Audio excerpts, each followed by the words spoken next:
How should image-based abuse be defined in today's digital environment? And why it is important to move beyond narrow understanding of NCI? So, image based abuse should be defined around the impact on the victim survivor and not the motive of the perpetrator. So, impact over intent, that should be the primary framing.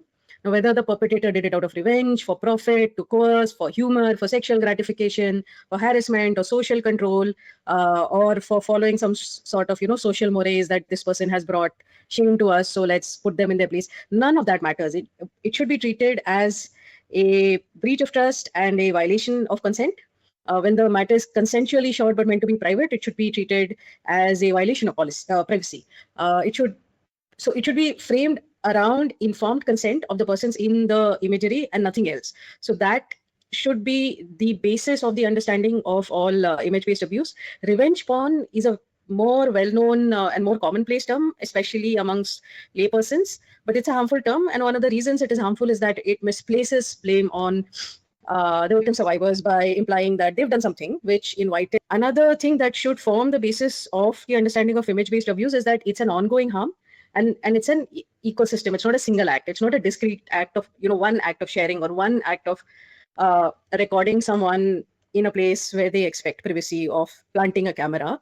It is sustained by the way it is circulated on platforms, on search engines, group chats, instant messengers, porn sites, cloud storage, so on and so forth. So the harm to victims, survivors is long lasting, and therefore it should be understood as the full range of activities that cause lasting harm, which includes capture of these images or creation of these images by using AI tools, possession, making threats of leaking these images, sharing images, redistribution, amplification. So we should include that full range, and that constitutes the abuse, not just discrete acts.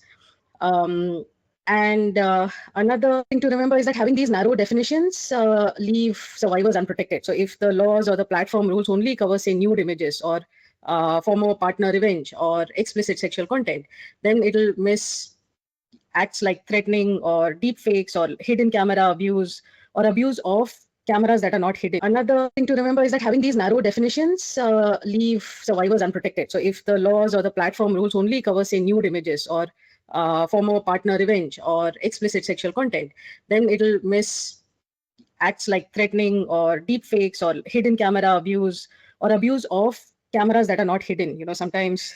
So the narrower definitions will miss things like coerced images or repeated reposting by someone who doesn't even know the victim survivor.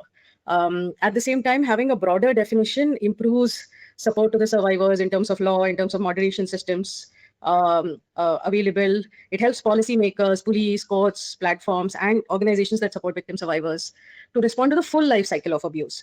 So when it comes to prevention, reporting, or takedown of images, or preserving the evidence in a way that's admissible in courts, because there's a